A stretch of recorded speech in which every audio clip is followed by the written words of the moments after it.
জান, তোমার না নুডলস অনেক পছন্দ, দেখো আমি নিজে তোমার জন্য রান্না করে নিয়ে আসছি স্পেশাল নুডলস। দেরি করো কে? তোমার সাথে না আমার কিছু সিরিয়াস কথা ছিল। আর খাওয়া খাওয়ার ভিতরে আবার কি সিরিয়াস কথা আছে? খাওয়া শেষ করলে পরে করো।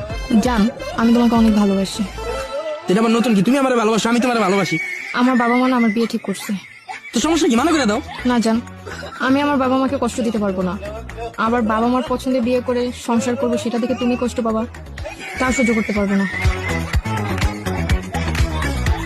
তো তুমি কি বুঝাইতে চাইতেছো? ক্লিয়ার করো। আমার বিয়ের পর তুমি কষ্ট পাও, তা আমি সহ্য করতে পারবো না। তাই আমি এই খাবার বিষ মিশাই দিচ্ছি। আর 5 মিনিটের মধ্যে তুমি মারা যাবা। আশেপাশে 10 কিলোমিটার মধ্যে কোনো হসপিটালই নাই, আর এখানে তো কোনো মানুষই আসে না। তুমি মারা যাবে সেটা কেউ জানতেই পারবে না।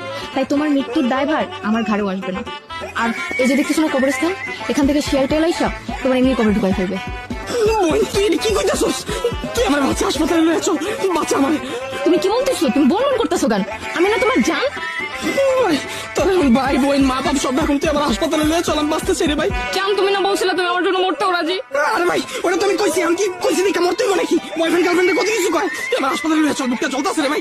আমি চাই না তুমি আমার সুখ দেখে জ্বলে পড়ে মরো, তার চেয়ে তোমার একবার মরে যাওয়াই ভালো। তুই কি করছ? প্রয়োজন আমি তোর প্রেমে ছেঁকা খেয়ে দেবদাসের রাস্তায় ঘুরে, আর তুই বিয়ে করে লাইনে লাগলে আর কে গার্লফ্রেন্ড জুটাবো?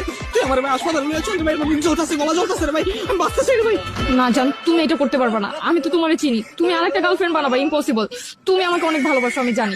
ভাই আমি একটা না 10টা গার্লফ্রেন্ড বানাবো, সব পরম দিয়ে আমার হাসপাতালে নিয়ে চল রে ভাই। আমার বুক টুক জ্বলতেছে রে ভাই। না, তুমি বাইচে থাকলে তুমি আমার ফ্যামিলি তার সংসার আগুন ধরাই দিবা। তোর আগুন ধরানোর মায়ের মা, আমি দুনিয়া থেকে খবর রাজা পাইতেছি রে ভাই। আমার বুক গলা সব জ্বলতেছে ভাই। তুই তোর সংসার আগুন লেগে আসছিস, তুই আমার হাসপাতালে নিয়ে চল। আমার বুক জ্বলতেছে। জান, আমার সুখের জন্য তোমার এই আত্মত্যাগ আমি কোনোদিনও ভুলবো না। তুমি আমাকে ক্ষমা করে দিও জান। তুই কি মানুষ না রোবট? তুই আমার মাইরা তুই আমার কাছে মাপ চাইতেছিস। আমার গলা জ্বলে রে ভাই, হাসপাতালে নিয়ে চল। জান, তুমি আর একটু সহ্য করো জান। একটু পরে তুমি একটা শান্তির ঘুম দিবা, দেখবা তারপর তোমার আর কোনো কষ্ট হইতেছে না। তোমার দাফন তখন 40,000 যত খরচ আছে সব আমি নিজে করব। আর জান, আমি কথা দিতেছি, তোমার মৃত্যুতে আমার চাইতে বেশি কেউ কান্না করবে না। ভাই তোর বিয়ে যা লাগবে আমি কান্দুম ভাই, আমি কান্দুম। তুই আমার হাসপাতালে লয়ে যা।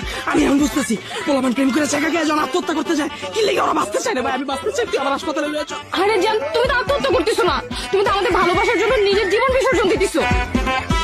তোর মতো গার্লফ্রেন্ড যেন আমার শত্রুর কপালেও না জুটে। তুই আমার আসতেছস, আমার মাথা হাসপাতালে লয়ে যা। তাই আমি তোমার খাবারে কোনো বিষ মিশাই নাই, তোমার খাবারে একটু মেডিসিন মিশাইছি যেন তোমার গলাটা একটু জ্বলে। তাহলে তুই কইলি কে যে খাওয়ানো বিষ মিশিয়েছিস? এডি কইছিস কে? আমি চাইলেই তোমার খাবারে বিষ মিশাইতে পারতাম, কিন্তু আমি শুধু তোমাকে ফিল করাইতে চাইছি আমি যদি বিয়ে করে ফেলি তারপরে তুমি অনেক ভালো থাকবা, যদি তুমি বাইচা থাকো। যাই হোক,